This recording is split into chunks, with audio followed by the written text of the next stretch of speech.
Case study 3 पे आइए।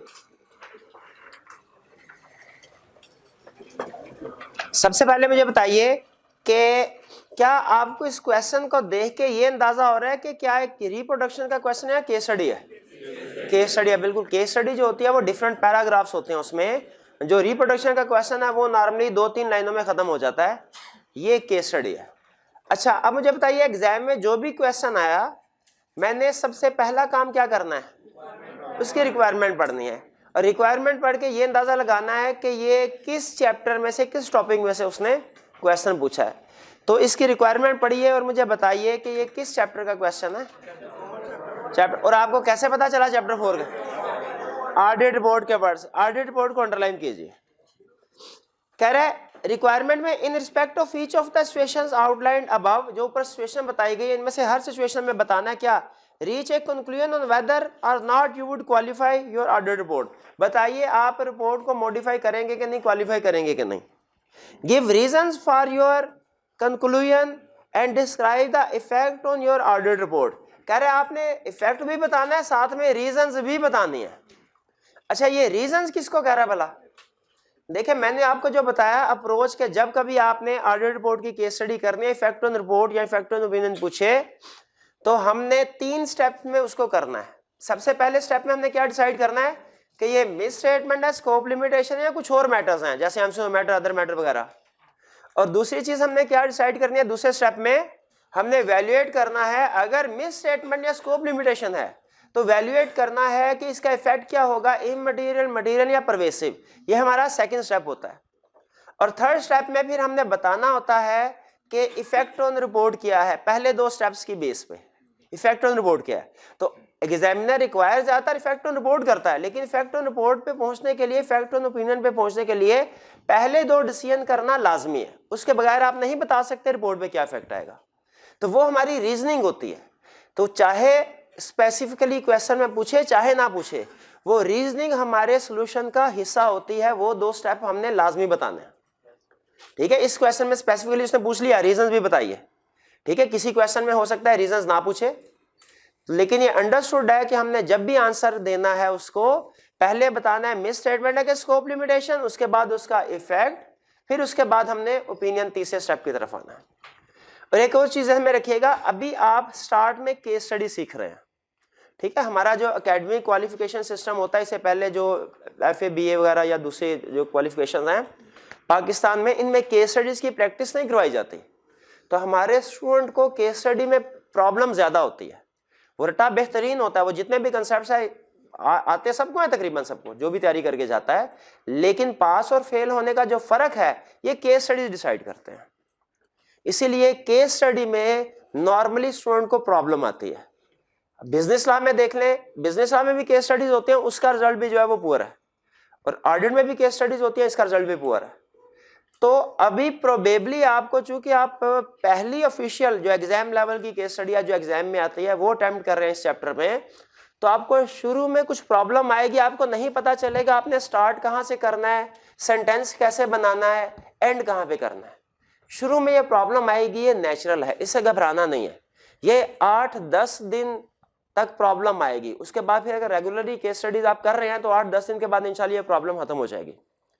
तब तक अभी स्टार्ट में है, तो शुरू के 4-5 दिन जो है वो आपने क्या करना है, जब आप केस स्टडीज अटेम्प्ट किया करें, आपने की पॉइंट्स लिख देने हैं, सिर्फ की पॉइंट्स कवर कर दें, ताकि मुझे और आप दोनों को ये तसल्ली हो जाए कि जो असल कंसेप्ट है वो आपने पिक कर लिया है। बाकी प्रेजेंटेशन का मसला, ड्राफ्टिंग का मसला है, वो आहिस्ता आहिस्ता सॉल्व हो जाएगा। जैसे जैसे आप सॉल्यूशन पढ़ते जाएंगे, जितने ज्यादा क्वेश्चन के सॉल्यूशन पढ़ेंगे, ऑटोमेटिकली आपका माइंड जो है वो उस स्टाइल को सीखता रहेगा कि हमने इस चीज को कैसे प्रेजेंट करना है। तो अभी ड्राफ्टिंग या प्रेजेंटेशन के बारे में परेशान होने की जरूरत नहीं है। अभी आपने टेक्निकल कंसेप्ट पे फोकस करना है कि क्या मैं हर क्वेश्चन में ये 3 स्टेप सही कर रहा हूं। सबसे पहला जो मैंने मिस स्टेटमेंट कहा है, कहीं ये तो नहीं सॉल्यूशन में स्कोप लिमिटेशन है, ये तो नहीं कि मैंने अदर मैटर कह दिया और सॉल्यूशन में एमसीक्यू मैटर है, ये गलती नहीं होनी चाहिए। ठीक है, ये डिसीजन ठीक करें, पहला सिर्फ इतना लिख दें, मिस स्टेटमेंट या स्कोप लिमिटेशन या एमसीक्यू मैटर या अदर मैटर, लाइन बनाने की फिलहाल जरूरत नहीं है। फिर इसके बाद आगे उसका इफेक्ट बताएं, इमटेरियल या मटेरियल या परवेसिव, और साथ में कैलकुलेशन जरूर शो करवाएं अगर प्रॉफिट या कोई बेंचमार्क दिया गया तो कैलकुलेशन लाजमी शो करवाएं। उसे कंप्लीट सेंटेंस बनाने की जरूरत नहीं है।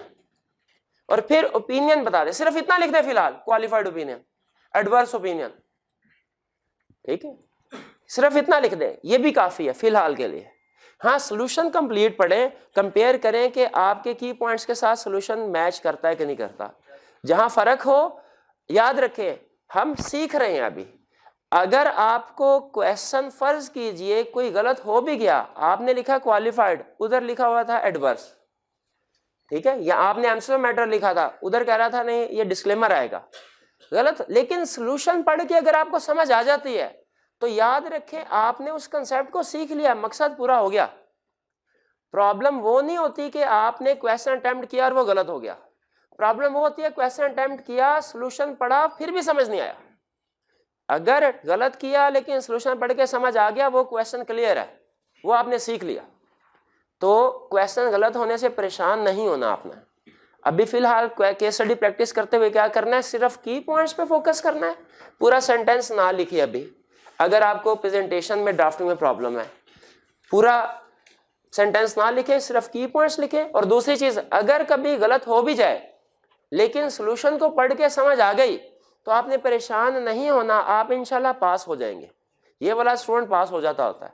हाँ, अगर सोल्यूशन पढ़ के भी समझ ना आए, क्या हुआ, फिर प्रॉब्लम है, फिर आपको क्लास में डिस्कस करना है उसको। तो अभी देखते हैं पहला केस, मर्करी लिमिटेड। तो कह रहा है मर्करी लिमिटेड, इसमें कोई प्रॉब्लम नहीं है। इसमें वो था कि कंपनी के खिलाफ कोई टैक्स वालों ने इन्वेस्टिगेशन शुरू कर दी थी। अच्छा, यहां पे एक सुन लीजिए, यहां पे दो पॉसिबिलिटीज है। नॉर्मली जो टैक्स रिलेटेड कंटिजेंसीज होती हैं, इन पे एमसीस और मैटर नॉर्मली नहीं दिया जाता, क्योंकि हर कंपनी का कोई ना कोई टैक्स वालों के साथ झगड़ा चल रहा होता है। अगर टैक्स कंटिजेंसी पे एमसीओ मैटर आता तो हर कंपनी की रिपोर्ट में एमसीओ मैटर हुआ होता, ठीक है। लेकिन इसका यह मतलब भी नहीं है कि टैक्स इश्यूज में कभी एमसीओ मैटर आ ही नहीं सकता। अगर कोई मैटर बहुत सिग्निफिकेंट है, बहुत ही सिग्निफिकेंट है, रूटीन नेचर का बहुत सिग्निफिकेंट है, फिर एमसीओ मैटर आ सकता है। यहां पे मैंने ये एज्यूम किया कि ये मैटर जो है वो बहुत सिग्निफिकेंट नहीं है, तो मैंने कहा कि जी अनमोडिफाइड ओपिनियन आएगा। लेकिन अगर आप ये एज्यूम करते हैं कि नहीं ये सिग्निफिकेंट मैटर है, ये आम टैक्स रिलेटेड इशू नहीं है, सिग्निफिकेंट मैटर है और एमसीओ मैटर आना चाहिए, तो आप इसमें एमसीओ मैटर पैराग्राफ भी रिकमेंड कर सकते हैं, वो भी एक्सेप्टेबल है। बल्कि एक स्टूडेंट ने डिस्कस करते हुए कहा, सर इसमें मुझे दो लफ्ज ऐसे हैं जो मुझे जिनसे लगा कि ये बहुत सिग्निफिकेंट इशू है। एक है मेजर इंक्वायरी और दूसरा है ऑल एस्पेक्ट्स। तो मैंने कहा बिल्कुल, अब ये दो वर्ड्स को सामने रखे तो फिर इसमें बेहतर यही है एमसीओ मैटर पैराग्राफ दिया जाए, ठीक है। तो सॉल्यूशन में अगर आप देखेंगे एमसीओ मैटर पैराग्राफ नहीं दिया हुआ, लेकिन इन दो अल्फाज को सामने रख के आपको लग रहा है कि ये एक बड़ा इशू है, तो एमसीओ मैटर रिकमेंड करते हैं। पहला समझ आ गया मर्करी लिमिटेड, इसमें कोई इशू नहीं है। सेकंड, प्लूटो लिमिटेड, जी इसमें कोई प्रॉब्लम अच्छा बताइए, इसमें वो क्या क्या रहा है कि आपने कोई सेल्फ कंस्ट्रक्शन की, कोई फिक्स एसेट जो है वो खुद कंस्ट्रक्ट करवाया और उसमें कुछ लेबर कास्ट जो है उसको कैपिटलाइज किया। अब लेबर कास्ट को कैपिटलाइज किया तो उसका रिकॉर्ड अवेलेबल नहीं है आपके पास कि किस बंदे ने कितना टाइम जो है वो काम किया था और उसकी कितना एक्सपेंस पे किया गया, सैलरी पे की गई जिसको कैपिटलाइज किया, रिकॉर्ड अवेलेबल नहीं। तो बताइए ये क्या इशू है, स्कोप लिमिटेशन। अच्छा बताइए केस में किस लफ्ज से पता चला, एग्जैक्ट किस लफ्ज से पता चला स्कोप लिमिटेशन? हाँ जी, अनसपोर्टेड बाय टाइम रिकॉर्ड, इसको अंडरलाइन कीजिए। इससे पता चल रहा है कि सपोर्टिंग डॉक्यूमेंट अवेलेबल नहीं है। और फिर उसके बाद आगे ये भी कह रहा है नो सेटिस्फैक्टरी ऑडिट प्रोसीजर्स, ठीक है, ऑडिट प्रोसीजर से भी सेटिस्फैक्टरी एविडेंस नहीं मिला, यानी हमें अल्टरनेटिव प्रोसीजर भी बता रहा है, वो भी नहीं परफॉर्म कर सके हम। तो कहा बिल्कुल ठीक है, स्कोप लिमिटेशन। और इफेक्ट क्या बताएंगे, इमटेरियल है, मटेरियल है, परवेसिव जी। अच्छा, स्कोप लिमिटेशन किस अमाउंट की है, 2.5 मिलियन किया या 180,000 किया? 180, जितना रिकॉर्ड अवेलेबल नहीं है। अगर total capitalization for example 2.5 million की हुई है लेकिन बाकियों का रिकॉर्ड अवेलेबल है, 180,000 का रिकॉर्ड अवेलेबल नहीं, तो स्कोप लिमिटेशन 180,000 की है, सारी की सारी अमाउंट की नहीं है, जितना को आप वेरीफाई नहीं कर सके उसकी स्कोप लिमिटेशन होगी। तो 180,000 है। कितने स्टूडेंट से मटेरियलिटी कैलकुलेट की? शाबाश। इसमें मटेरियलिटी कैलकुलेट उसने प्रॉफिट दिया हुआ है, प्रॉफिट देने का पर्पस ये होता है मटेरियलिटी कैलकुलेट करो। याद रखे पूरे ऑडिट में जहां कहीं किसी भी क्वेश्चन में उसने हमें प्रॉफिट दिया होता है, इसका मतलब क्या होता है? मटेरियलिटी कैलकुलेट करो। इसमें कोई प्रॉब्लम तो नहीं है? चलिए नेक्स्ट क्वेश्चन पे आ जाए। जुपिटर लिमिटेड, इसमें कोई प्रॉब्लम? अच्छा इसमें प्रॉब्लम, इसको फिर डिटेल में डिस्कस कर लेते हैं। वो कह रहा है ऑन 16 मई 2002, 16 मई को अंडरलाइन करें। अब क्लाइंट का ईयर एंड क्या है भला? 31 March. A liquidator was appointed at Setral limited, a major customer. हमारा एक मेजर कस्टमर था सेट्रल लिमिटेड, उस पे लिक्विडेटर अपॉइंट हो गया। तो ये तो ईयर एंड के बाद हुआ ना, ये हमारी इस साल की ट्रांजैक्शन तो नहीं है, तो ये हमारे इस साल को तो इफेक्ट नहीं करेगी, ऐसे ही है क्या? नहीं नहीं गलत। क्या कुछ ट्रांजैक्शन ऐसी हैं जो अगर नेक्स्ट ईयर में होती है लेकिन हमारे इस साल को इफेक्ट करती हैं? वो आपको 4-5 ट्रांजैक्शन बताई हुई है ना, वो कौन कौन सी है? जरा फिर से एक दफा रिफ्रेश कर लेते हैं कंसेप्ट को। Bankruptcy of debtor after year and, वो कौन सी है? डिसीजन ऑफ लीगल केस, वो कौन सी है? Determination of NRV of inventory below cost, अगर पता चले बाद में कि इन्वेंट्री की एनआरवी कॉस्ट से कम है। और क्या है? Miss statement in financial statement, तो जब भी पता चले ना उसको करेक्ट करना जरूरी होता है, वो एडजस्टिंग इवेंट है, ठीक है। और फिर return of defective inventory, return of defective inventory, अगर ईयर एंड के बाद डिफेक्टिव इन्वेंट्री रिटर्न हो जाए वो भी एडजस्टिंग इवेंट है। तो ये तो एडजस्टिंग इवेंट है, ये तो हमें पक्का पता है ना। सबसे ज्यादा एडजस्टिंग इवेंट टेस्ट ही वैसे वो यही करता है, बैंक्रप्सी ऑफ डेटर का। The balance due from Saturn Limited on 31st March 2002 was 242,000, उससे जो पैसे रिसीवेबल थे वो 242,000 है। अच्छा अब आगे वो ये नहीं बता रहा कि इसमें कितनी रिकवरी पॉसिबल होगी। अगर वो कहता जी उसने कहा है कि इसमें से 100,000 रिकवर हो जाएगा, एडजस्टमेंट कितने की आती? प्रोविजन कितने की रिगार्ड करते? 142,000। और अगर वो कहता है इसमें से 42,000 रिकवर होगा सिर्फ, तो इसमें 200,000 की। अब उसने क्वेश्चन में कुछ भी नहीं बताया कितनी रिकवरी होगी, तो मतलब कोई रिकवरी एक्सपेक्टेड नहीं है। एक्सपेक्टेड रिकवरी होती तो बता देता, तो पूरी के पूरी अमाउंट की रिकवरी डाल दें। अच्छा एक इशू तो ये हो गया बैंक्रप्सी ऑफ डेटर, ये हो गया। दूसरा इशू क्या कह रहा है? In addition work in progress included 520,000 cost of customized work relating to सेट्रल लिमिटेड। वो कहता है हमने कस्टमर के लिए एक इन्वेंट्री भी बना रहे थे, खास तौर पे उसकी फरमाइश पे कस्टमाइज इन्वेंट्री, 520,000 उस पे हम कॉस्ट लगा चुके हैं। Directors refuse to make a provision for the debt on the ground that the liquidator was appointed after the balance sheet date. Director ने रिफ्यूज कर दिया, उन्होंने कहा लिक्विडेटर ईयर एंड के बाद अपॉइंट हुआ है, कोई एडजस्टमेंट नहीं करेंगे। बताइए डायरेक्टर की बात सही है कि गलत है? गलत है बात, ये एडजस्टिंग इवेंट है। They also refuse to make any provision in respect of the work in progress because they are planning to convert it to finished good at an estimated cost of completion of 260,000, as another customer has agreed to buy it for 700,000. वो कह रहा है कि inventory को भी NRV में लाने की जरूरत नहीं है। क्यों? क्योंकि अभी 520 उसकी कॉस्ट है, हम इस पे थोड़े से पैसे और लगाएंगे और इसे 700,000 में बेच देंगे। तो इसकी उनके मुताबिक, उनकी कैलकुलेशन के मुताबिक इसकी एनआरवी 700,000, इसकी करंट कास्ट 520 से ज्यादा है, इसीलिए एनआरवी की एडजस्टमेंट की भी जरूरत नहीं। बताइए आपके ख्याल में क्या इस इन्वेंट्री की एनआरवी की एडजस्टमेंट की जरूरत है? बिल्कुल है। अच्छा क्वेश्चन को सामने प्रेजेंट करने से पहले मैं एक दो चीजें आपसे पूछना चाह रहा हूं। पहली चीज, इस क्वेश्चन में दो इश्यूज हैं, एक है बैंक्रप्सी ऑफ डेटर और दूसरा है एनआरवी की एडजस्टमेंट। दो इश्यूज, क्या मैं इन दोनों इश्यूज को कंबाइन कर सकता हूं कि मुझे अलग-अलग ओपिनियन देना है? जी बताइए। देखें मैंने आपको शायद एक याद होगा लेक्चर में बताया था, अगर तो डिफरेंट सिचुएशंस हैं, डिफरेंट पार्ट्स हैं, तो फिर हमने अलग-अलग बताना है, फिर हमने अलग। लेकिन अगर एक ही पार्ट के अंदर उसने हमें दो मिसस्टेटमेंट दे दी, एक ही पार्ट के अंदर उसने हमें दो मिसस्टेटमेंट दे दी, तो फिर हमने उनको एग्रीगेट करके भी देखना। तो इनको एग्रीगेट किया जा सकता है। ऊपर मरकरी को प्लूटो के साथ मैं एग्रीगेट नहीं कर सकता, लेकिन मरकरी के अंदर ही अगर दो मिस स्टेटमेंट्स है उनको मैं ऐड कर सकता हूं।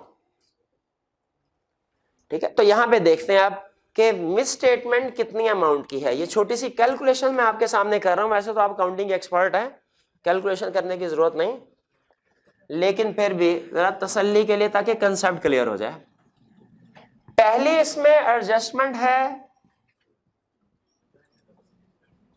Bankruptcy of debtor. तो बताइए बैंकरप्सी ऑफ डेटर की अमाउंट कितनी है? एक 240 कह रहा है, 244 कह रहा है। अरे अच्छा चले ठीक है, मैं खुद देख लेता हूं। इसके 242,000 ये बैंकरप्सी की एडजस्टमेंट है। फिर इसके बाद एनआरवी की एडजस्टमेंट क्या है इन्वेंट्री के केस में? अब देखना पड़ेगा, इन्वेंट्री का रूल है कि lower of cost and NRV. हमें देखना पड़ेगा इसकी कॉस्ट कितनी है, हमें देखना पड़ेगा इसकी एनआरवी कितनी है। अब देखिए इन्वेंट्री है तो इसकी कॉस्ट कितनी है करंटली, वो कॉस्ट उसने कहा 18, ये कॉस्ट है इसकी 520,000 और एनआरवी कितनी है इसकी? एनआरवी का फार्मूला क्या होता है याद है आपको? Estimated selling price less cost of completion less cost to make sale. तो ये एस्टिमेटेड सेलिंग प्राइस है 700,000 माइनस कॉस्ट ऑफ कंप्लीशन कितने है 260,000। तो एनआरवी कितनी आई हमारी, कैलकुलेट कीजिए 440। अच्छा अब देखिए कॉस्ट है 520, एनआरवी है 440। बताइए एनआरवी कॉस्ट से कम है कि ज्यादा? राइट डाउन रिक्वायर्ड है, इन्वेंट्री को राइट डाउन करना है। कितने से राइट डाउन करेंगे तो वो एनआरवी पे आ जाएगी 80,000। शाबाश। तो यहां पे जो एडजस्टमेंट आएगी हमारी एनआरवी की वो है 80,000। ये कैलकुलेशन में कोई प्रॉब्लम तो नहीं। अब देखें इंडिविजुअली हमारा मटेरियलिटी लेवल उसने दिया है 250,000। Individually bankruptcy of debtor, debtor वाली एडजस्टमेंट भी इमटेरियल है, इन्वेंट्री वाली एडजस्टमेंट भी इमटेरियल है। तो मेरा ख्याल है ये भी इमटेरियल है, ये तो मुझे अनमोडिफाइड ओपिनियन देना चाहिए। नहीं, इसका मतलब ये हुआ मैंने मटेरियलिटी की डेफिनेशन याद नहीं की। फिर मटेरियलिटी की डेफिनेशन में कहा था इंडिविजुअली भी देखना है भाई, एग्रीगेट भी देखना है। एग्रीगेट तो एग्रीगेट करेंगे हम तो ये कितना आंसर आएगा 322। और 322 जो है वो क्या है, मटेरियल है। इस पे ओपिनियन जो है क्वालिफाइड होगा। भाई ये बात समझ आई? अब कोई कंफ्यूजन तो नहीं? इसमें दो मजीद कंसेप्ट वो आपके साथ डिस्कस करना है। पहली चीज ओपिनियन ऑन फाइनेंशियल स्टेटमेंट्स कौन सा आएगा, qualified. Opinion on financial statements कौन सा आएगा?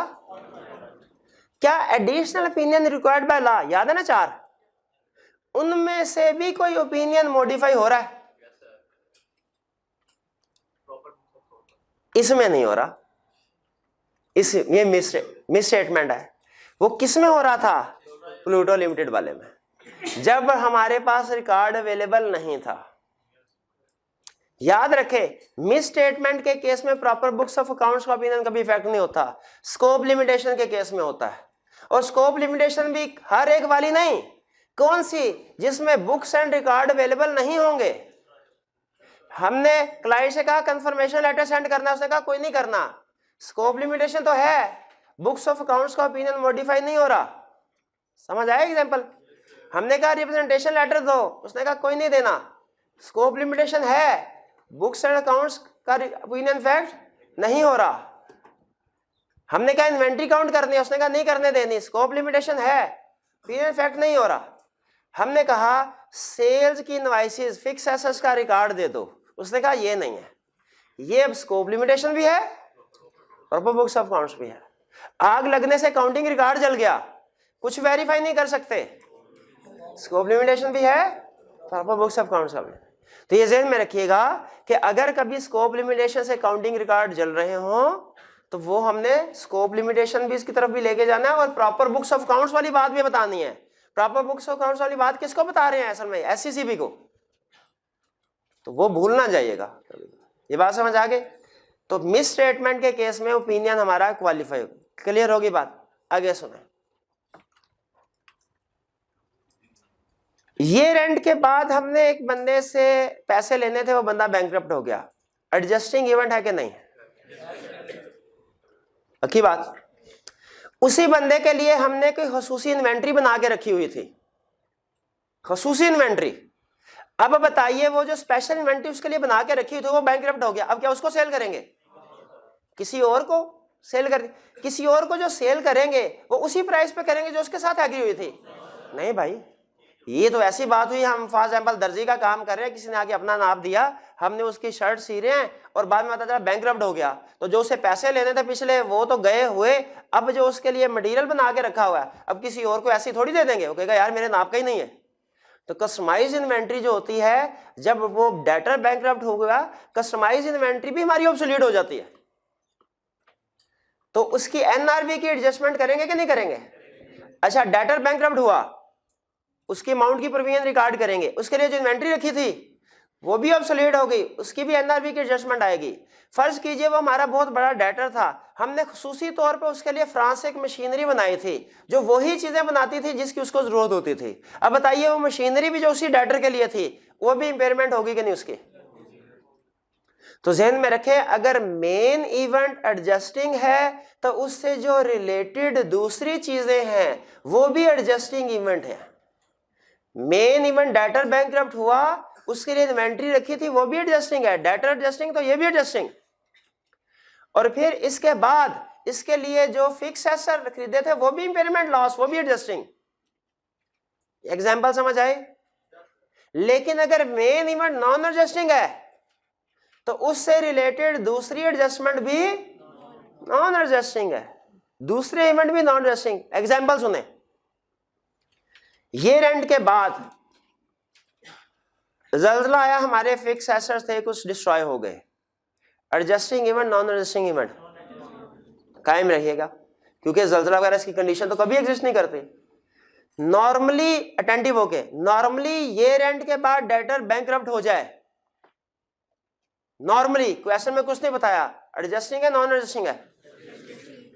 अगर क्वेश्चन में कह दे ये रेंट के बाद डेटर की फैक्ट्री में आग लगी थी, वो जिस इलाके में था उधर ज़ल्ज़ला आ गया था और उस वजह से बैंकरप्ट हुआ, अब बताइए भाई जो ज़ल्ज़ला हमारे लिए नॉन एडजस्टिंग था वो हमारे डेटर के लिए भी तो नॉन एडजस्टिंग ही है। ये नॉन एडजस्टिंग, इसमें भी डेटर बैंकरप्ट हो रहा है, ये नॉन एडजस्टिंग है। ये नॉन एडजस्टिंग क्यों है? क्योंकि कंडीशन एग्जिस्ट नहीं करी थी। अब देखें, ये डेटर की बैंकरप्सी एडजस्टमेंट करेंगे? नहीं करेंगे, नॉन डिस्क्लोजर देंगे सिर्फ। इसके लिए अगर इन्वेंट्री रखी हुई थी उसकी एडजस्टमेंट करेंगे? उसकी भी adjustment. Main event non adjusting तो रिलेटेड भी नॉन एडजस्टिंग। अगर इसके लिए फिक्स एसेट रखे हुए थे, मेन इवेंट नॉन एडजस्टिंग तो रिलेटेड भी नॉन एडजस्टिंग। ये कंसेप्ट ध्यान में रखिएगा। तो यहां स्टूडेंट बाजू का कहते हैं सर वो डेटर तो बैंकरप्ट हुआ ये इन्वेंट्री को क्यों किया हमने एडजस्टिंग इवेंट? इसलिए कि इन्वेंट्री उसी डेटर के लिए रखी हुई थी। ये बात समझ आई? ये क्वेश्चन आगे आएगा, हम उसमें ये कंसेप्ट आई कि आपने पूछा हुआ है कि अगर हमारा कस्टमर ये रेंट के बाद बैंकरप्ट हो, किस वजह से? वो नेचुरल डिजास्टर की वजह से। तो कहता है मैं देखूंगा स्टूडेंट से एडजस्टिंग करते हैं कि नॉन एडजस्टिंग करते हैं। तो वो इवेंट एडजस्टिंग हो गया नॉन एडजस्टिंग? Non adjusting. ज़हन में रखिएगा, उधर जाके आपने गलती करनी है, वहां दोबारा ये डिस्कस करेंगे। भाई ये बात समझ आती है जी? One by one. जी जी बिल्कुल बिल्कुल एनआरवी पे रिकॉर्ड करेंगे, बिल्कुल करेंगे, वही किया हमने। ये असल में 80,000 में हम क्या कर रहे हैं, कॉस्ट से कम करके उसे एनआरवी पे ला रहे हैं। जी मेरे भाई इधर क्वेश्चन था। ये कैसे पता चलता है? एग्जाम में बताऊंगा सिर्फ मैं आपको, प्रैक्टिकली कैसे पता चलता है, प्रैक्टिस में जाके सीखेंगे। सुने एग्जाम में कैसे पता चलता है, अगर ये वो इतना सिर्फ क्वेश्चन में बता दे ये एंड के बाद डेटर बैंकरप्ट हो गया तो ये एडजस्टिंग है, क्वेश्चन साइलेंट है, सिर्फ इतना बताया डेटर बैंकरप्ट हो गया, एडजस्टिंग। अगर वो बताए कि डेटर बैंकरप्ट हुआ और कहे कि नेचुरल डिजास्टर की वजह से हुआ, तो जहन में रखे नेचुरल डिजास्टर जहां आ जाते हैं हमेशा नॉन एडजस्टिंग होते हैं। अब डेटर बैंकरप्ट हो रहा है, लेकिन ये अगर नेचुरल डिजास्टर की वजह से उसकी फैक्ट्री तबाह हो गई और बैंकरप्ट हो गया, ये नॉन एडजस्टिंग इवेंट है। ठीक है, क्लियर हो? क्वेश्चन नंबर है हमारा 15 के बाद 17 पे आइए। सबसे पहले मैं रिक्वायरमेंट पढ़ूंगा कि क्या उसने सिर्फ इंपैक्ट ऑन रिपोर्ट पूछा है या इसके साथ कोई और चीज भी पूछ लिया। तो रिक्वायरमेंट में discuss the impact of each of the above matter on your audit report, सिर्फ इंपैक्ट ऑन रिपोर्ट पूछा है और कोई चीज नहीं पूछा, अच्छी बात है। 17 पार्ट ए में कोई प्रॉब्लम नहीं है। अच्छा, एक स्टूडेंट कहने लगा कि सर ये जो 20% है, 20% ऑफ कंपनीज रेवेन्यू, ये तो सिर्फ मटेरियल है, 50% से ज्यादा तो नहीं है ना, तो आपने सॉल्यूशन में मटेरियल परवेसिव दोनों क्यों लिखे हैं? बताइए क्या क्वेश्चन नंबर 17 पार्ट ए सिर्फ मटेरियल डिस्कस होना चाहिए कि मटेरियल और स्कोप लिमिटेशन दोनों? क्यों? 20% कह तो रहा है भाई, 20% ऑफ रेवेन्यू कह रहा है, 20% ऑफ प्रॉफिट नहीं कह रहा। अगर 20% ऑफ प्रॉफिट कह रहा होता तो फिर तो कंफर्म था कि सिर्फ मटेरियल इफेक्ट है। 20% ऑफ रेवेन्यू जो है ये हो सकता है प्रॉफिट का तो 12% हो, 20 हो, 30% हो सकता है प्रॉफिट का 80% हो। इसीलिए हम कंक्लूड नहीं कर सकते, इसे मटेरियल भी डिस्कस करेंगे और परवेसिव भी डिस्कस करेंगे जी। अच्छा, अब यहां पे मुझे बताइए, कह रहा है कि कैश सेल्स का प्रॉपर रिकॉर्ड मेंटेन नहीं किया, अल्टरनेटिव प्रोसीजर से एविडेंस भी नहीं मिल सका। बताइए स्कोप लिमिटेशन है और एडिशनल ओपिनियन भी आ गया, प्रॉपर बुक्स ऑफ अकाउंट। क्या कभी ऐसा हो सकता है कि स्कोप लिमिटेशन तो ना हो लेकिन सिर्फ प्रॉपर बुक्स ऑफ अकाउंट्स का ओपिनियन मॉडिफाई हो? कैसा हो सकता है? एग्जांपल सुने, पास्ट पेपर में से एग्जांपल शेयर कर रहा हूं। उसने कहा क्लाइंट ने कैश बुक मेंटेन नहीं की, लेकिन आपको जितनी भी पेमेंट्स थी उसने बैंक स्टेटमेंट मंगवा के वहां से ट्रेस करवा दी। कैश देखिए, आपको पता है कैश की जो ट्रांजैक्शन होती है, जो क्लाइंट की ट्रांजैक्शन है, कैश बैंक की ट्रांजैक्शन, ये एक तो क्लाइंट खुद भी मेंटेन कर रहा होता है, बैंक उसने अपना तो कोई रिकॉर्ड मेंटेन नहीं किया होता, बैंक स्टेटमेंट से निकलवा के आपकी तसल्ली करवा दी। बताइए स्कोप लिमिटेशन है कि नहीं? नहीं, क्योंकि एविडेंस मिल गया। क्या अदर मॉडिफिकेशन आएंगे? बिल्कुल, प्रॉपर बुक्स ऑफ अकाउंट्स तो मेंटेन नहीं ना किए। ठीक है, तो इसीलिए पॉसिबल है कि स्कोप लिमिटेशन नहीं भी अल्टरनेटिव प्रोसीजर की वजह से, लेकिन प्रॉपर बुक्स ऑफ अकाउंट्स वाला ओपिनियन मॉडिफाई होता है। लेकिन नॉर्मली हमें पता है कि जब अकाउंटिंग रिकॉर्ड्स अवेलेबल नहीं होते, डिस्ट्रॉय हो जाते हैं, तो नॉर्मली स्कोप लिमिटेशन भी है और अदर ओपिनियन में प्रॉपर बुक्स ऑफ अकाउंट्स का ओपिनियन भी मॉडिफाई हो रहा है। चलिए, ए क्लियर हो गया। 17 का B, company change the method of charging depreciation. अच्छा, सारे डिस्क्लोजर्स वगैरह मौजूद हैं, बताइए मिस स्टेटमेंट है कि नहीं? क्योंकि सारे डिस्क्लोजर ठीक कर दिए, काउंटिंग स्टेटमेंट ठीक कर दिया, मिस स्टेटमेंट नहीं, अनमोडिफाइड ओपिनियन। अच्छा, क्या की ऑडिट मैटर में आएगा? मेरे भाई लास्ट लेक्चर में भी डिस्कशन हुई थी, डेप्रिसिएशन मेथड चेंज होता है, ये काउंटिंग पॉलिसी का चेंज नहीं है, एस्टीमेट का चेंज है, की ऑडिट मैटर नहीं आएगा। हाँ, एम्फसिस ऑफ मैटर आएगा क्या? नहीं जी मेरे भाई, इनको हिलाइए। एम्फसिस ऑफ मैटर आएगा इस सिचुएशन में? कौन सी सिचुएशन में सर? कौन सी सिचुएशन जी? एम्फसिस ऑफ मैटर आएगा? नहीं आएगा एम्फसिस ऑफ मैटर। क्यों नहीं आएगा? एम्फसिस ऑफ मैटर की लिस्ट में कहीं ये नहीं लिखा हुआ कि अगर एस्टीमेट चेंज हो तो एम्फसिस ऑफ मैटर देना। हमने तो एग्जांपल्स के मुताबिक चलना है ना। एग्जांपल्स में अगर है सिचुएशन तो एम्फसिस ऑफ मैटर इंक्लूड करेंगे, वरना नहीं करेंगे। अदर मैटर भी एग्जांपल में है वो सिचुएशन, तो सिचुएशन अदर मैटर इंक्लूड करेंगे। अपनी मर्जी से हर सिचुएशन में MCs of matter, other matter, की ऑर्डर्ड मैटर फिट नहीं करना हमने। लिस्ट में है तो आएगा वरना नहीं है। See, previous year financial statements for audited by another firm of auditor. एक स्टूडेंट ने लिखा auditor shall include other matter paragraph in his situation, in this situation, और फेल हो गया। तो बड़ा हैरान कि पेपर तो मेरा ठीक है, पेपर बहुत अच्छा गया, तो मैं फेल कैसे हो गया। तो एग्जामिनर कमेंट्स में आई कि आपने कहा कि अगर हम 2-3 नंबर के साथ ये पूछें कि बताइए इस सिचुएशन में क्या आएगा, आप सिर्फ इतना लिख दे एमसीज ऑफ मैटर इंक्लूड करेंगे, अदर मैटर इंक्लूड करेंगे, तो आपको पूरे नंबर कभी नहीं मिलेंगे। आपको ये बताना पड़ेगा कि एमसीज ऑफ मैटर में या अदर मैटर में क्या इंफॉर्मेशन इंक्लूड करनी है। अगर किसी जगह स्पेशल है ना कि auditor shall include MCs of matter paragraph in his report, तो फिर आगे वो 3 चीजें भी बतानी होती है। सारे का सारा रिप्रोड्यूस करने की, पैराग्राफ रिप्रोड्यूस करने की जरूरत नहीं है, लेकिन रेफर कर दे 3 चीजें कौन सी आएंगी एमसीज ऑफ मैटर पैराग्राफ में। Reference to notes to the accounts, फिर उसका मैटर जिसको एम्फसाइज किया जा रहा है, और statement that opinion is not modified. ये 3 चीजें एमसीज ऑफ मैटर में हमने लिखनी है, फिर पूरे नंबर देगा एग्जामिनर। इसी तरह पिछले साल का ऑडिट किसी और ने किया। अब बताइए एक स्टूडेंट ने इतना लिखा कि auditor shall include other matter paragraph in his report, ये 3 नंबर का क्वेश्चन है। और दूसरा स्टूडेंट उसने लिखा auditor shall include other matter paragraph in his report in which he shall state that previous financial statement audited by another auditor and date of opinion and type of opinion. अब बताइए किसको maximum marks मिलेंगे, second वाले को। तो हमने भी उसे सिर्फ इशारा नहीं कर देना कि अक्लमंद हो तुम, इशारा काफी है तुम्हारे लिए। नहीं, एग्जामिनर कभी अक्लमंद नहीं होता, उसे इशारा नहीं करना, उसे पूरी बात बतानी है। तो आइंदा जब कभी MCs of matter, other matter की बात आएगी, या फॉर एग्जांपल अभी हमने सीखा तो नहीं हुआ, लेकिन की ऑर्डर्ड मैटर या गोइंग की बात आएगी और मार्क्स थोड़े ज्यादा हैं, तो बताइए क्या सिर्फ इतना इशारा कर देंगे गोइंग कंसर्न अनसर्टेनिटी का पैरा, या की ऑर्डर्ड इंफॉर्मेशन भी इंक्लूड कर दें। भाई समझ आती है बात। Question 17 clear. सबसे पहले 21, क्वेश्चन नंबर 21 जी, इसमें बताइए कोई प्रॉब्लम।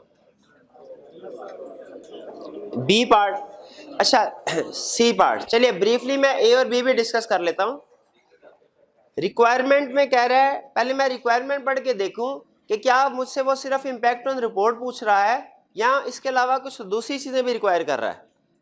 कह रहा है discuss the matter which the auditor should consider for each of the above situation and the possible impact thereof on the respective audit reports. Discuss the matter that auditor should consider, ये discuss the matter that auditor should consider, ये क्या चीज होती है जी? नहीं, हम तर्जमा ना कीजिए कि ऑडिटर ने क्या क्या कंसीडर करना है, क्या क्या नहीं करना। तर्जमा तो मुझे भी आता है। कहना क्या चाह रहा है कि कौन से मैटर हमसे रिक्वायर कर रहा है। हाँ जी, कि मिस स्टेटमेंट या स्कोप लिमिटेशन तो नहीं, ठीक है। और अगर कोई मिस स्कोप लिमिटेशन है तो उसका इफेक्ट क्या है। जो हमारे ऑडिट अप्रोच की केस स्टडी सॉल्व करने के जो पहले 2 स्टेप्स होते हैं, स्टेप 1 एंड स्टेप 2, ये वो होते हैं मैटर्स टू कंसीडर, ठीक है। इनके बारे में कह रहा है कि आपने ये बताने हैं, और अगर ये रिक्वायरमेंट इसकी ना भी होती तो इसके बावजूद हमने ये चीजें डिस्कस तो करनी थी। तो इसका मतलब है हमारे लिए टेक्निकली इसमें कोई एडिशनल रिक्वायरमेंट नहीं है, सिर्फ हमने अपने नॉर्मल अप्रोच के मुताबिक जो इम्पैक्ट ऑन रिपोर्ट बताते हैं वही बता दो। वरना प्रीवियस क्वेश्चन में आपने देखा कुछ क्वेश्चन में उसकी कुछ एडिशनल रिक्वायरमेंट भी होती है। जैसे एक में उसने कहा कि मुझे बताइए फाइनेंशियल स्टेटमेंट पे भी इम्पैक्ट होगा।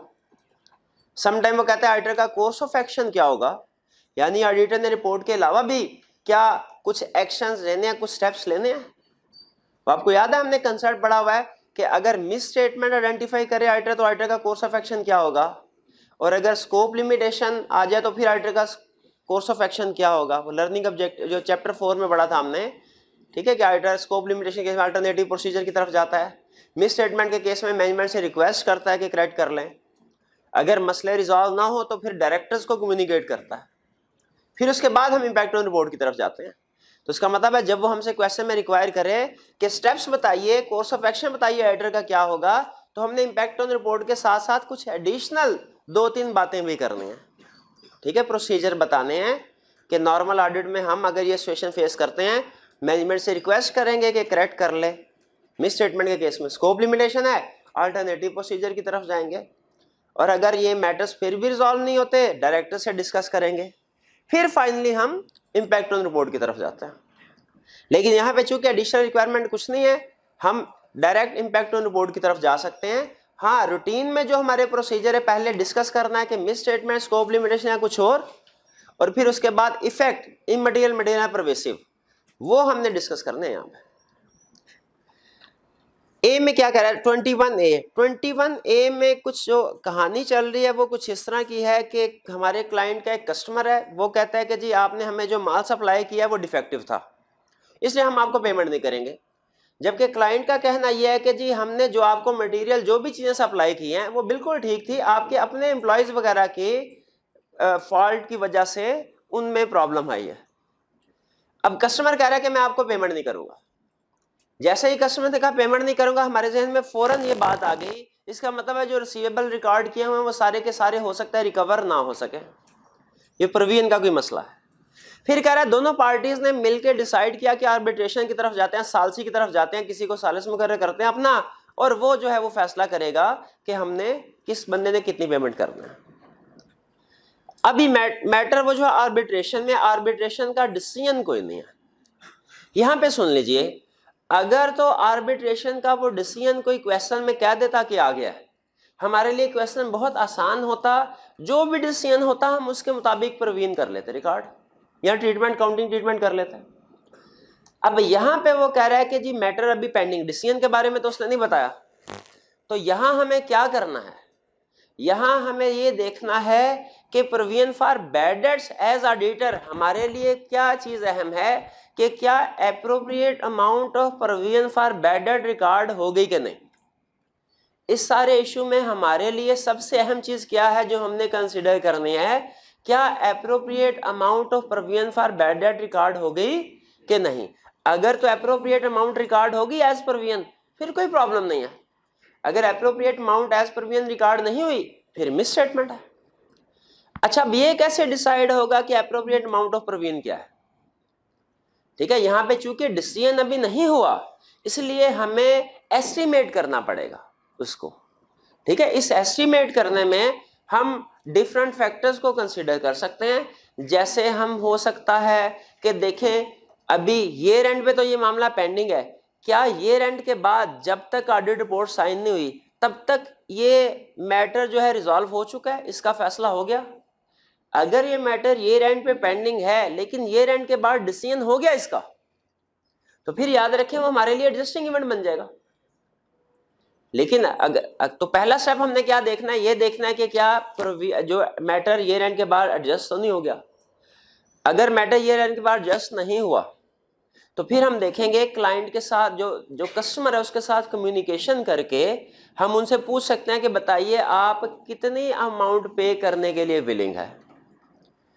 जितनी कस्टमर अमाउंट प्रेस्क्राइब करता है कि सर मैं तो सिर्फ ये 30% 40% अमाउंट पे करूंगा, उतनी को अमाउंट हम रहने देंगे, बाकी अमाउंट की प्रोविजन रिकॉर्ड कर देंगे। यानी ये दो बड़े स्टेप्स हमने परफॉर्म करने हैं कि ये देखना है कि जो मामला मैटर चल रहा है पेंडिंग है ईयर एंड पे, क्या ईयर एंड के बाद रिजॉल्व हो गया कि नहीं।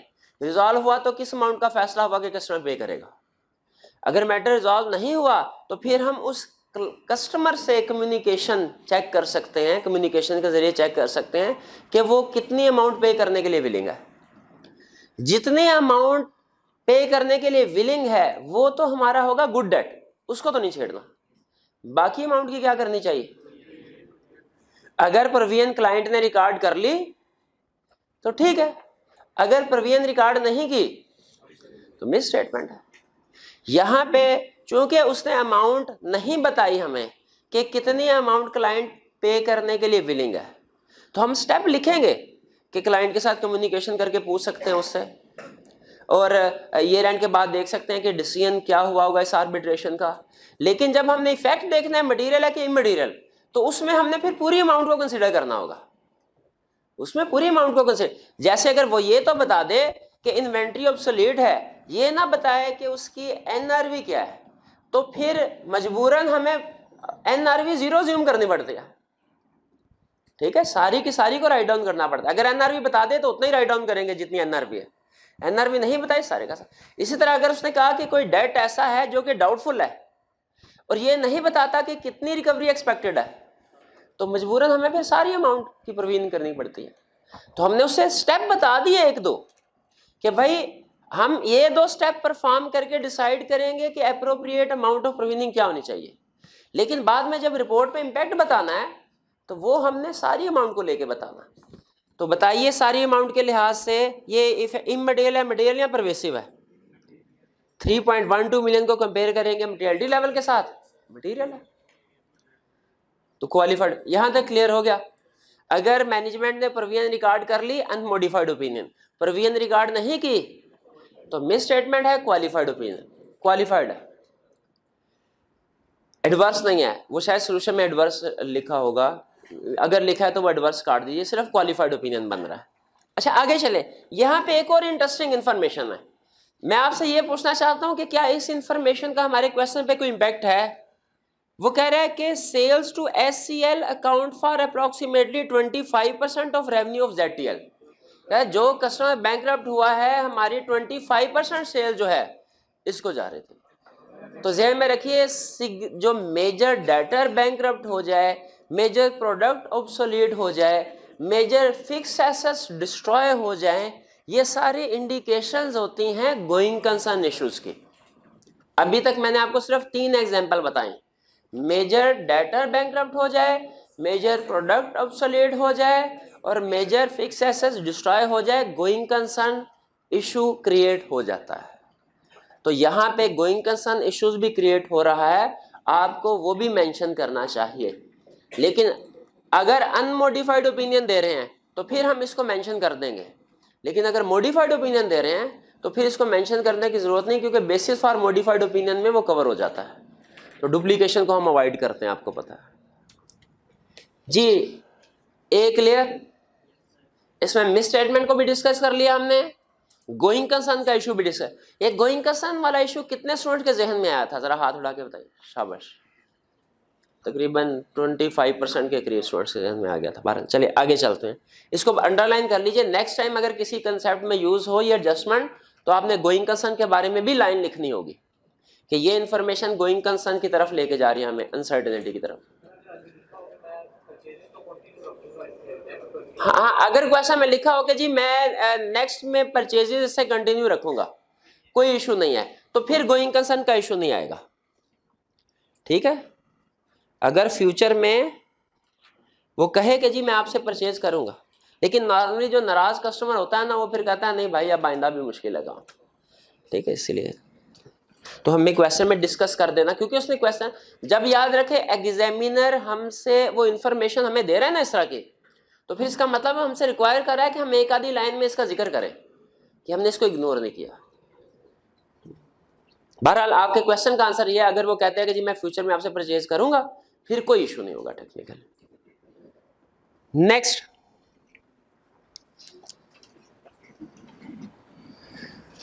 B, directors report of XCP limited. अच्छा, इसमें जो समरी मैं आपको बताया तो आपने रीडिंग की होगी, तो मैं चाह रहा हूं टाइम हमारा बच जाए। डायरेक्टर रिपोर्ट में डायरेक्टर कह रहे हैं देखिए सर प्रॉफिट बढ़ गया, और सच कह रहे हैं। अगली बात क्या कह रहे हैं, हमने दिन रात एक करके सेल्स बढ़ाई है। आप ऑडिटर हैं, आपको पता है कि प्रॉफिट बढ़ा जरूर है, लेकिन इसकी रीजन सेल्स का बढ़ना नहीं है, इसकी रीजन कॉस्ट का कम होना है, जिसमें मैनेजमेंट का कोई हाथ नहीं है। तो मैनेजमेंट बिला वजह खुद क्रेडिट लेने की कोशिश कर रहे हैं डायरेक्टर रिपोर्ट में। अब बताइए, क्या डायरेक्टर रिपोर्ट फाइनेंशियल स्टेटमेंट का हिस्सा होती है? वो तो अदर इंफॉर्मेशन होती है। उसमें अगर कोई झूठ बोल रहे हैं डायरेक्टर, गलत बात कर रहे हैं, इनकंसिस्टेंसी है, मिस स्टेटमेंट है, क्या हमारा ओपिनियन मॉडिफाई होगा? नहीं होगा। लेकिन क्या हमें इसकी रिपोर्ट, अपनी रिपोर्ट में इसका जिक्र कर देना चाहिए? कैसे करेंगे? कितने स्टूडेंट का ख्याल है अदर मैटर पैराग्राफ इंक्लूड करेंगे? कितने स्टूडेंट्स का ख्याल है अदर रिपोर्टिंग रिस्पॉन्सिबिलिटीज में इसको मेंशन करेंगे? कितने स्टूडेंट का ख्याल है अदर इंफॉर्मेशन में इंक्लूड करेंगे? अदर इंफॉर्मेशन में मेंशन करेंगे मेरा भाई, क्योंकि मैंने आपको बताया था other information, other matter, other regulatory and reporting responsibilities, इन तीनों वाले अदर्स में फर्क है। आपको पता होना चाहिए कौन सा अदर किस चीज के लिए है। ये अदर मैटर नहीं आएगा, अदर इंफॉर्मेशन है, ठीक है। अगर कहीं पे अदर मैटर लिखा हुआ है तो उसको काट के सही कर लीजिए अदर इंफॉर्मेशन, ठीक है, अदर इंफॉर्मेशन। जी बी क्लियर हो गया आपको? बी में प्रॉब्लम तो कोई नहीं है? बी में किसी स्टूडेंट को कोई प्रॉब्लम हो तो पूछ लीजिए, कोई इशू नहीं। जी जी हाँ जी बिल्कुल, इनकंसिस्टेंसी है, यानी फाइनेंशियल स्टेटमेंट्स में सिचुएशन कुछ और लिखी हुई है, डायरेक्टर रिपोर्ट में सिचुएशन कुछ और है, तो ये इनकंसिस्टेंसी हो गई और डायरेक्टर रिपोर्ट गलत है, ठीक है। तो हम कहेंगे अपनी अब उस अदर इंफॉर्मेशन वाले सेक्शन में कि डायरेक्टर रिपोर्ट में ये गलती है। जी नहीं नहीं नहीं नहीं नहीं, वो हम सिर्फ इतना बता देंगे अदर इंफॉर्मेशन, क्योंकि वो फाइनेंशियल स्टेटमेंट का हिस्सा नहीं है, इसलिए हमारा ओपिनियन मॉडिफाई नहीं होगा। सी आईपीएल, अच्छा आईपीएल ये थोड़ा सा एक टेक्निकल एडजस्टमेंट है बेसिकली अकाउंटिंग की, जिस पे ये बेस कर रहा है, और प्रोबेबली ज्यादातर स्टूडेंट्स ने ये एडजस्टमेंट नहीं पढ़ी होगी। क्या आप में से कितने स्टूडेंट हैं जिन्होंने IAS 37 प्रवीण वाला स्टैंडर्ड पढ़ा हुआ, और कितने स्टूडेंट्स हैं जिन्होंने नहीं पढ़ा हुआ?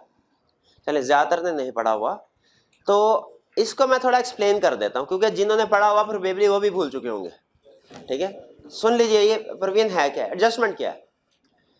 वो कहता है जब आप किसी कंपनी के डायरेक्टर्स हैं, आपको पता चला कि हमारी 10 फैक्ट्रीज हैं, 7 फैक्ट्रीज तो है बड़ा अच्छा काम कर रही हैं, 3 फैक्ट्रीज जो है वो उनकी सेल कम हो रही है, लॉस मेकिंग है, तो बताइए कंपनी का प्रॉफिट को बढ़ाने के लिए, कंपनी के प्रॉफिट को सामने रखते हुए आप क्या फैसला करेंगे?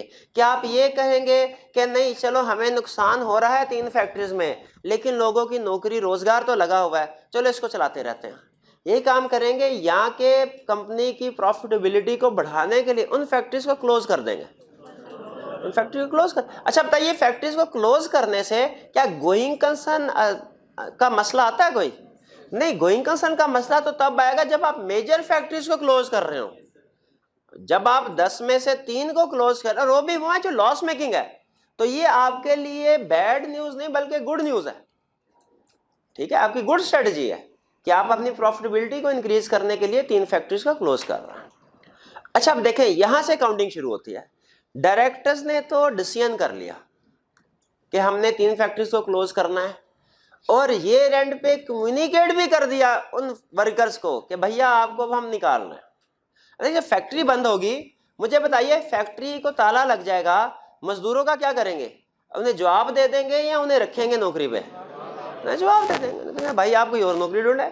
भाई उस फैक्ट्री में जो फिक्स एसेट पड़े हुए हैं उन्हें उधर ही पड़ा रहने देंगे, या उनके कुछ अनकरीब सेल कर देंगे, जल्द से जल्द सेल कर देंगे। तो यहाँ पे 2 इश्यूज होते हैं जब कभी फैक्ट्री क्लोज की जाती है, एक उसके वर्कर्स का क्या करना है, और दूसरा उसमें जो फिक्स एसेट पड़े हैं उनका क्या करना है। फिक्स एसेट की एडजस्टमेंट से यहाँ टेस्ट नहीं की, लेकिन आगे कहीं टेस्ट करेगा, इसलिए मैं अभी डिस्कस कर रहा हूं मिला के।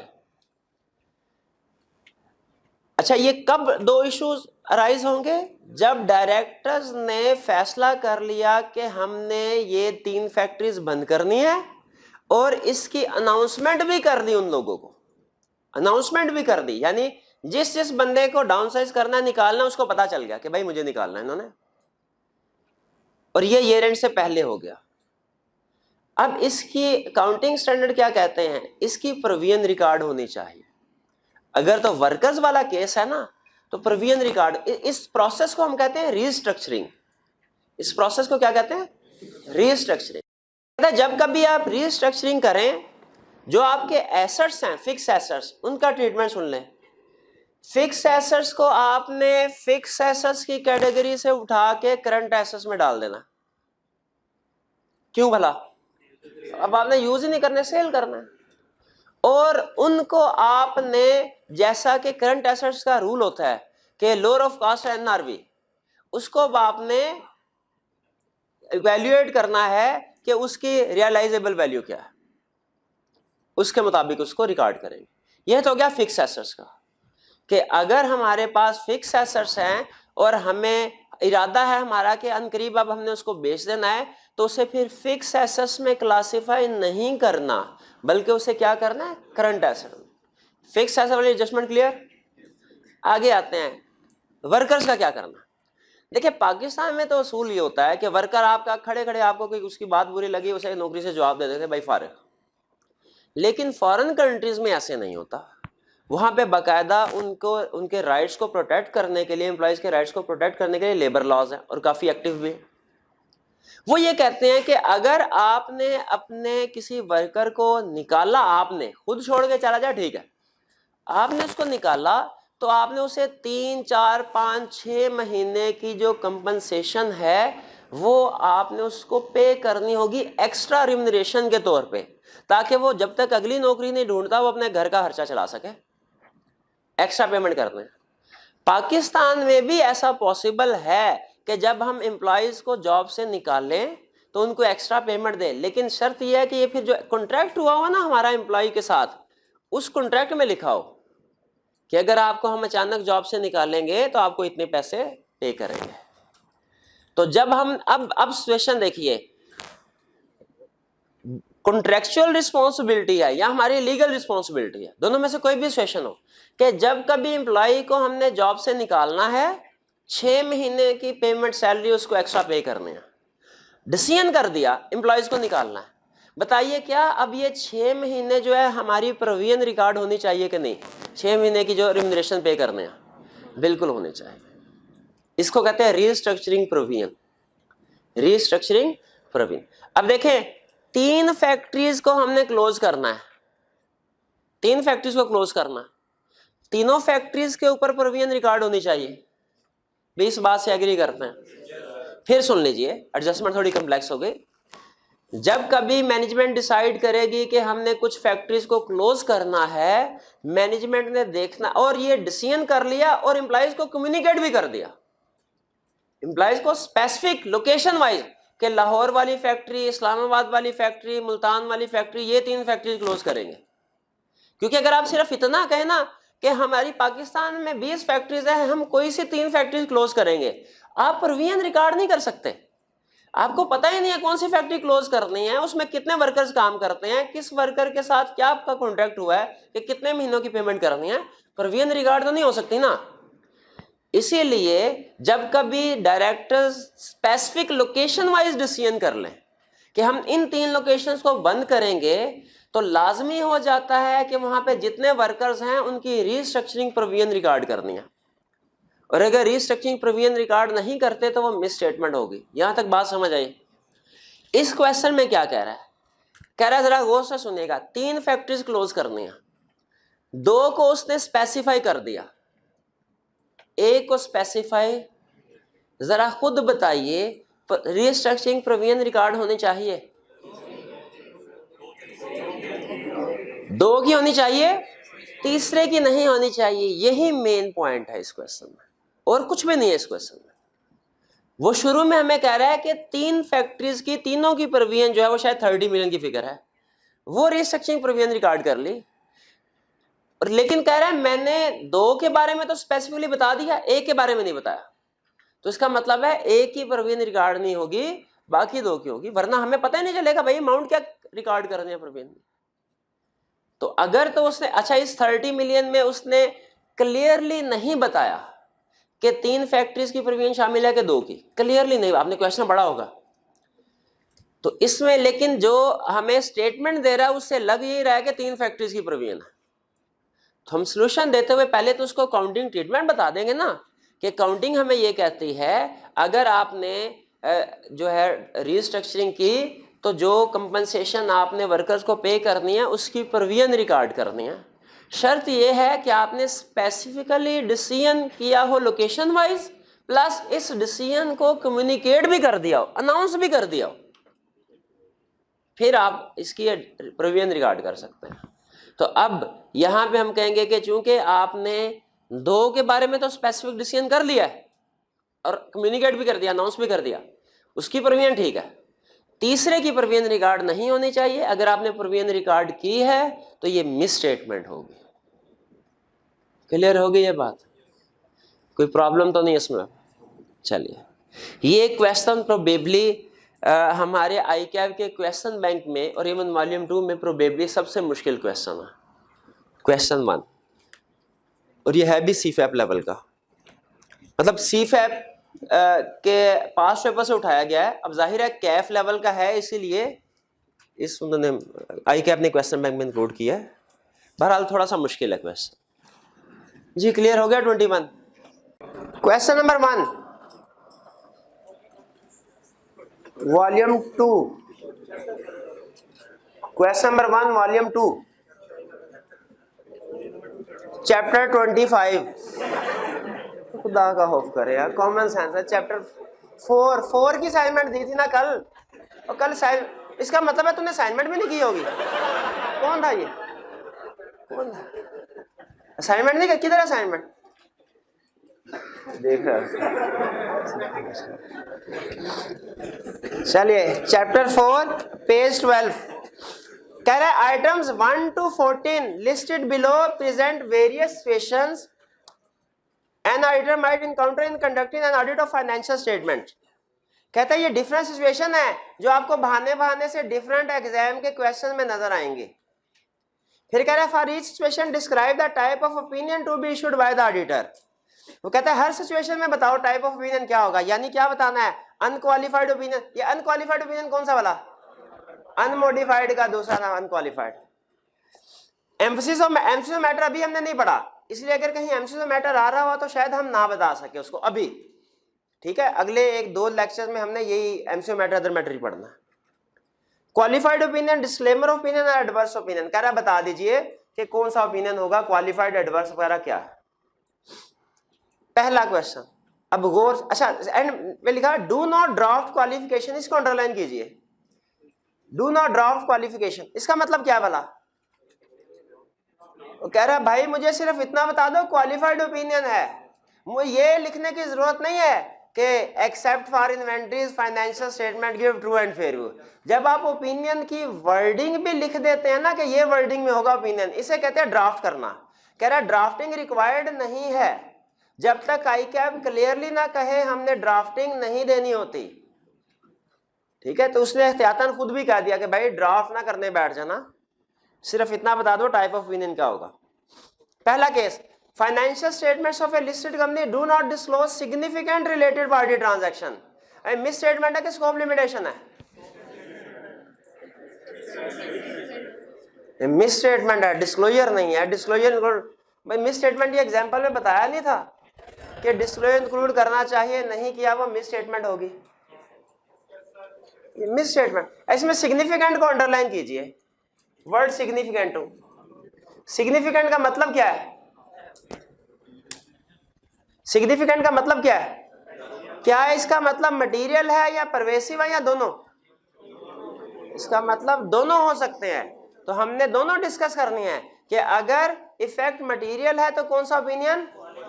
क्वालिफाइड, और अगर इफेक्ट परवेसिव है तो एडवर्स। शाबाश। Second, a client changes counting policy for valuation of inventories from FIFO to average cost method, auditor concurs with the change. देखिए ऑडिटर कंकर, इसका मतलब है चेंज से एग्री करता है तो उस क्लाइंट ने सही किया काम। तो क्या ये मिस स्टेटमेंट है? कौन सा opinion? Third, an auditor is engaged to audit a client's financial statement after the annual physical inventory count. Accounting records are not sufficiently reliable to enable the auditor to become satisfied as to year-end inventory balance. Scope limitation, ठीक है। Effect बताया उसने कोई, तो क्या करना चाहिए? अगर मटेरियल है तो क्वालिफाइड ओपिनियन, परवेसिव है तो डिस्क्लेमर। शाबाश।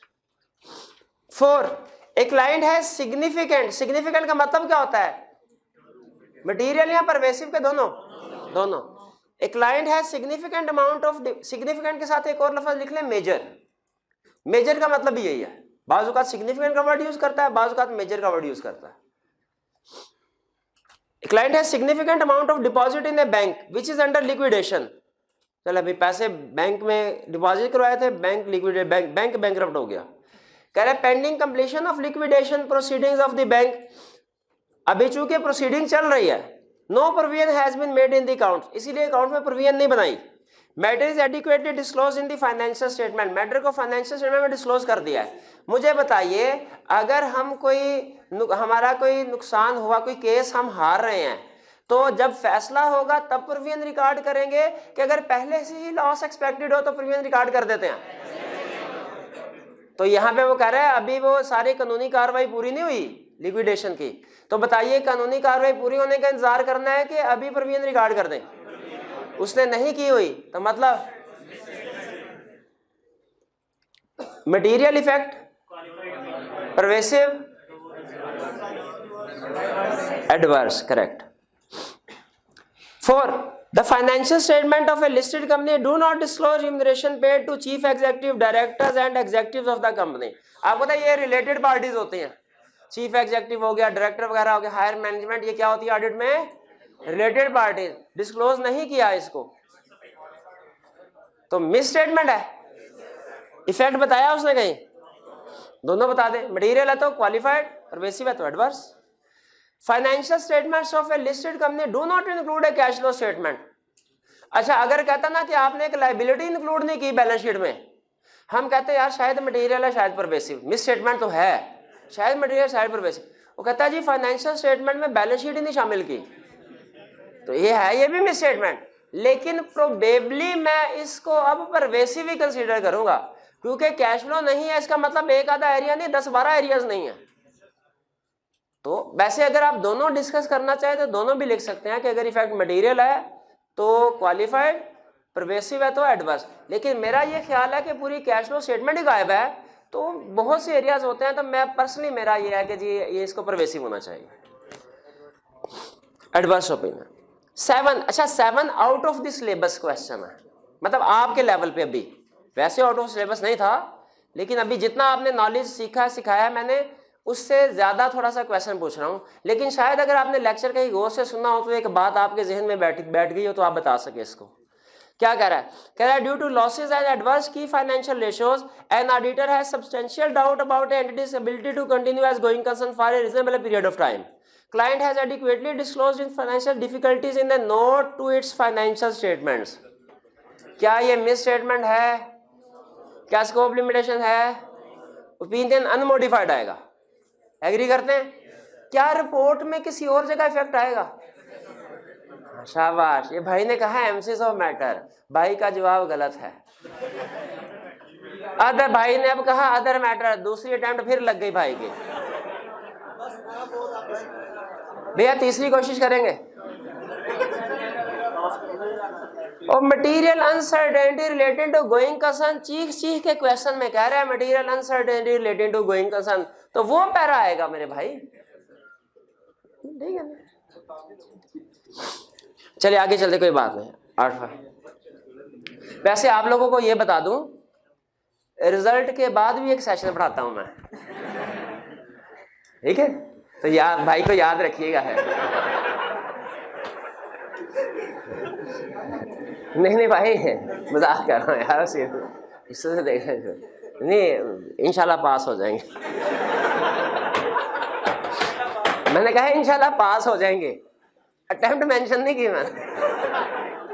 नहीं इंशाल्लाह, आपके लिए खुसूसी दुआ मेरी, अल्लाह ताला आपको कामयाब करे भाई, जितनी आपके साथ हो गई है यही बड़ी है। चलिए आगे चलते हैं। 8, the chief executive officer refuses the auditor access to minutes of board of directors meeting. Effect material है, क्वालिफाइड, परवेसिव है तो disclaimer. 9, auditor is unable to obtain financial statement of a consolidated subsidiary.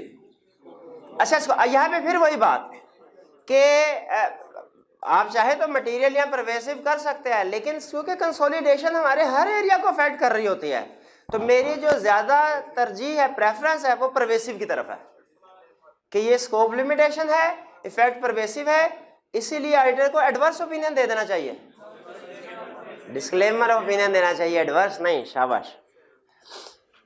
10 अभी नहीं हमने किया, 10 को exclude कर दीजिए। 11 certain material transaction cannot be tested because of management retention policy related to regard scope limitation. अगर मटेरियल है तो, और अगर परवेसिव है तो गलत। क्वेश्चन में कह रहा है मटेरियल, लफ्ज को अंडरलाइन कीजिए, परवेसिव यहां डिस्कस नहीं करना, मटेरियल का सिर्फ कह रहा है, परवेसिव डिस्कस नहीं करना। 12 management changes its counting policy from cost model to revaluation model, auditor does not concur with the change. Miss effect बताया। उसी तरह मटेरियल है तो, परवेसिव है तो correct. 13 client refuses to permit the auditor to confirm certain significant counts receivable or apply alternative procedure to verify these balances। Effect material है तो, pervasive है तो, सिग्निफिकेंट का वर्ड यूज किया उसने, इसका मतलब दोनों हो सकते हैं। 14 chief executive officer is unwilling to sign the management representation letter, scope limitation, qualified or. अच्छा इस केस में विड्रॉ कर सकते हैं, हाँ अगर पॉसिबल प्रैक्टिकेबल हो तो कर सकते हैं, वरना नहीं कर सकते। नॉर्मली ये रिप्रेजेंटेशन लेटर एंड में लिया जाता है तो प्रैक्टिकेबल नहीं होता इसमें। चलिए क्वेश्चन क्लियर है ये। 39 क्लियर हो गया ये। इसमें क्या कह रहा है, कह रही है responsible for answering technical queries from other manager and partners of your firm, an audit partner left the following note on your desk this morning। Requirement में कह रहे हैं respond to the auditor's comments, respond करना है हमने comments को। पहला note क्या कहता है, कहता है I am about to draft the audit report for my client S company, I am going on holiday tomorrow and want to have the audit report signed and dated before I leave.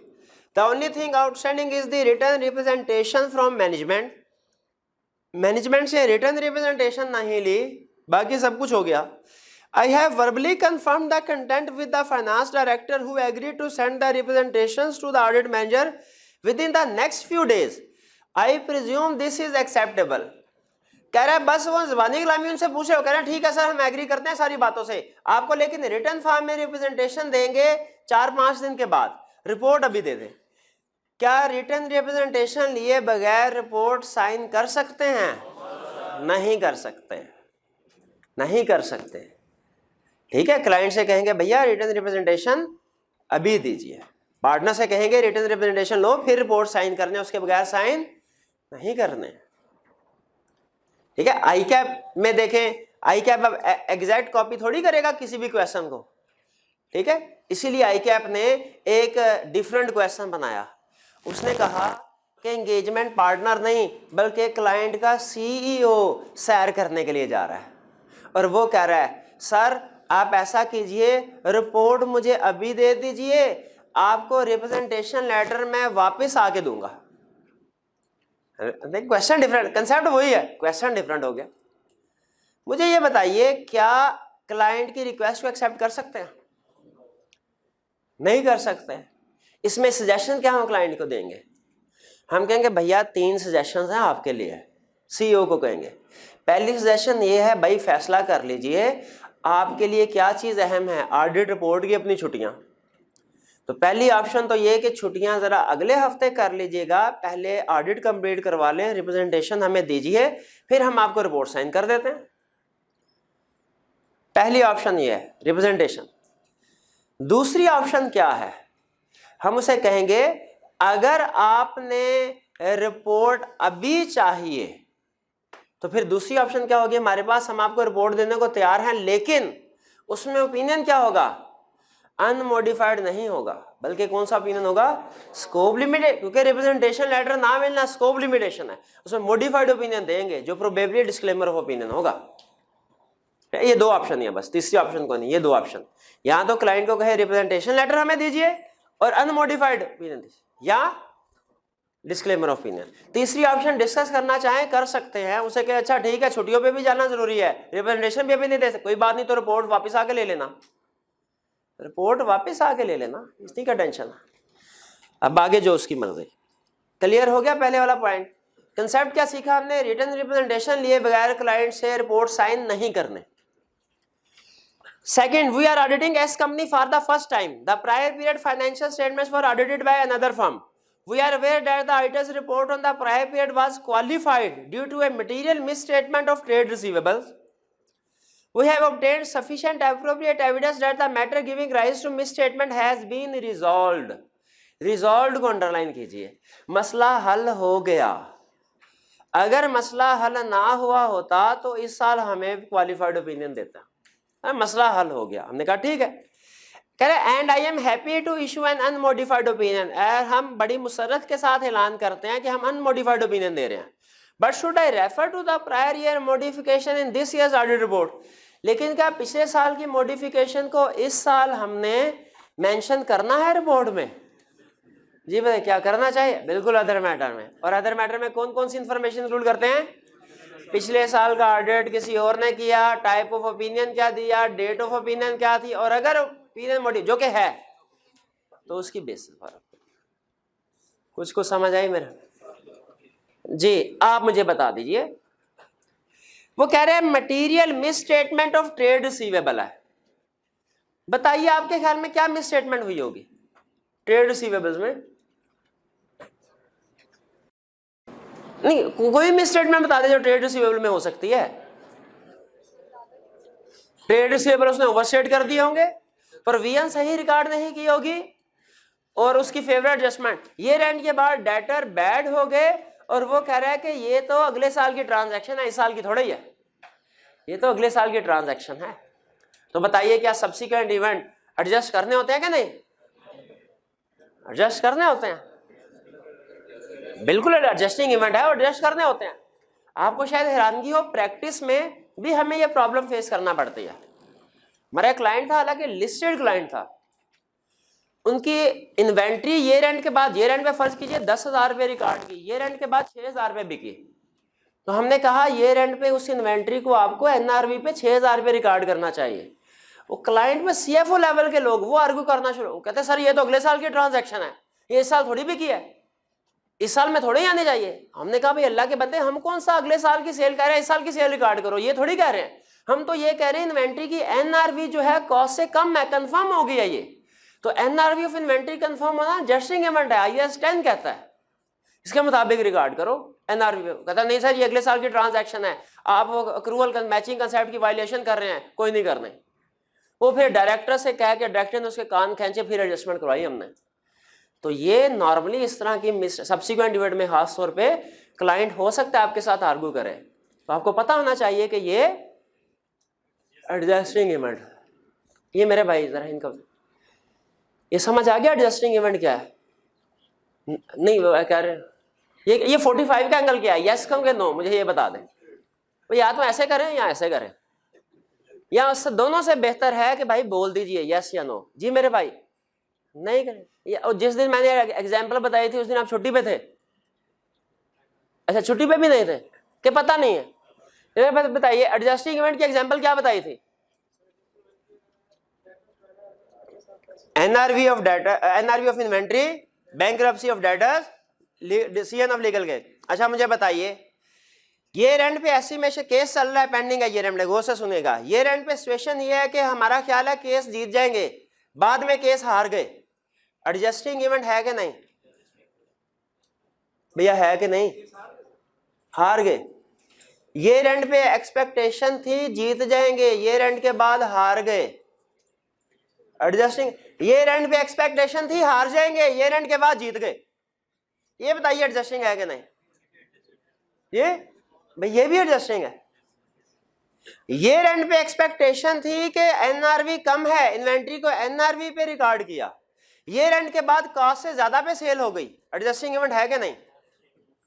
तो adjusting event both way में जा सकते हैं। एक question में आएगा आपने पूछ लिया, उसने कहा पहले रूटीन नेचर का क्वेश्चन, ये रेंट पे आपका ख्याल है डेटर गुड है, ये रेंट के बाद डेटर बैड हो गया, एडजस्टिंग इवेंट है कि नहीं? प्रोविजन रिकॉर्ड करनी है। एक क्वेश्चन में क्या पूछा, ये रेंट पे आपका ख्याल है डेटर बैड हो जाएगा, प्रोविजन रिकॉर्ड कर ली, ये रेंट के बाद उसने पूरे पैसे दे दिए, ये एडजस्टिंग है कि नहीं? प्रोविजन रिवर्स होनी चाहिए कि नहीं होनी चाहिए? ये भी एडजस्टिंग है। एडजस्टिंग बोथ वे में हो सकता है, नेगेटिव भी पॉजिटिव भी। तो ये 39 क्लियर